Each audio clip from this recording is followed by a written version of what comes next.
ძველი თბილისის ახალი სიცოცხლე დედაქალაქის მერიის ინიციატივით ამ სახელწოდების ილუსტრირებული წიგნი გამოიცა, სადაც ბოლო წლების განმავლობაში განხორციელებული სარეაბილიტაციო სამუშაოებია აღწერილი. წიგნის პრეზენტაცია ამ წუთებში თბილისის ძველ უბანში მიმდინარეობს, საიდანაც ახლა ჩვენი კორესპონდენტი ელენე ფირცხალაიშვილი ჩაგვერთვება.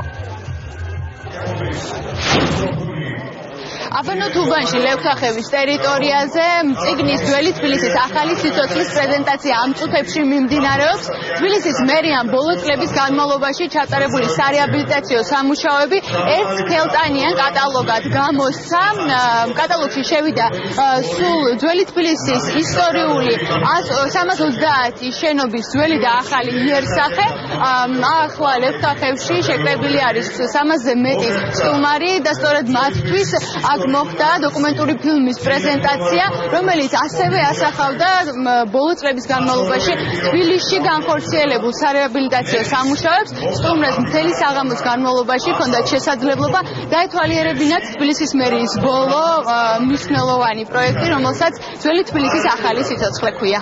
მნიშვნელოვანი კი არ არის, აუცილებელია მე თუ ვგითხრა, იმიტომ რომ არის აბსოლუტურად ბოლომდე ინფორმაცია მოცემული, რომელიც თითქმის 1% არ იცის საერთოდ საქართველოში და თბილისში განსაკუთრებით. ეგ არის ძალიან კაი ფაქტი, რომ ესეთ რაღაცა გაკეთდა. იმდენად მნიშვნელოვანია, რამდენად მნიშვნელოვანიც არის ისტორიის შემორჩენა ჩვენში, მე ვფიქრობ, იმიტომ რომ როდესაც რაღაცას გაკეთებულს თვალს ვაჩვევთ, მე რო გავიწყდება იმის ძველი იერსახე, მაგალითად პლეხანოვი, ხო, ეგეთი არის, რომ გონია რომ ესეთი იყო ყოველთვის.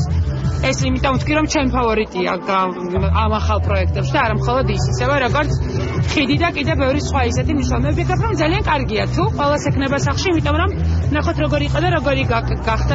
მე მგონი კარგი, ესე ვთქვათ, გზამკვლევი იქნება. იმისთვის საითკენ შეიძლება წავიდეს, საითკენ უნდა განავითაროს, რაზე უნდა გააკეთოს აქცენტი.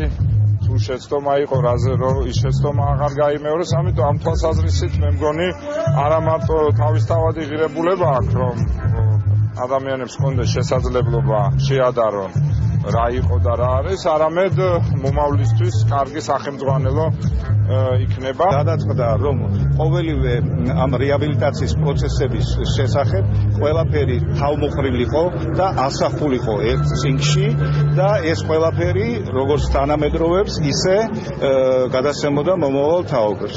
ამიტომ გაკეთდა საკმაოდ მოცულობითი მონოგრაფიული წიგნი. თბილისის მერიამ წიგნი 150-იანი ტირაჟით გამოსცა.